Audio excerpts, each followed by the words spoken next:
جب ہماری نماز کی کچھ رکعتیں رہ جائیں اور پھر ہم نے وہ رکعتیں امام صاحب کے سلام کے بعد مکمل کرنی ہوں،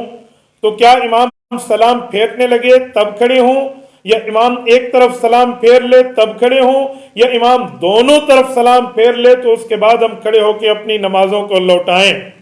راجپوت بھائی، آپ نے بہت اچھا سوال کیا ہے۔ اکثر طور پہ مجھ سے بھی اس طرح بہت سے لوگ اس بارے میں کنفیوژن کا شکار ہوتے ہیں اور وہ پوچھتے ہیں کہ مسئلہ کیا ہے۔ یہ بات ذہن میں رکھیں، جب آپ امام کے ساتھ آ کر ملے ہیں، آپ کی ایک رکعت رہ گئی، دو رہ گئی، تین رہ گئی یا چار رہ گئی، جتنی رکعتیں آپ کی رہ گئی ہیں، تو یہ بات آپ ذہن میں رکھیں، جب امام کے ساتھ آ کر آپ نماز میں مل گئے اور بیٹھ گئے، اب امام نے سلام پھیرنا ہے، تو پھر امام کے سلام پھیرنے کے بعد آپ نے کھڑا ہونا ہے۔ یہ یاد رکھیں، کہیں ایسا نہ ہو کہ امام سلام پھیرنے لگے اور آپ کھڑے ہو جائے فوراً، اور ہو سکے وہ امام جو ہے وہ نماز سجدہ صاحب کا سلام پھیر رہا ہو، تو پھر اس لیے آپ نے امام کے ساتھ سلام تو نہیں پھیرنا، آپ نے تو اپنی نماز مکمل کرنی ہے، اس لیے آپ کو انتظار کرنا چاہیے تاکہ امام صاحب سلام پھیر لے اور اس کے بعد آپ کھڑے ہوں۔ بہتر ہے کہ امام دونوں طرف سلام پھیر لے اس کے بعد آپ کھڑے ہوں، نہیں تو ایک طرف تو امام مکمل سلام پھیر لے، ہاں دوسری طرف اس کا سلام پھر رہا ہو،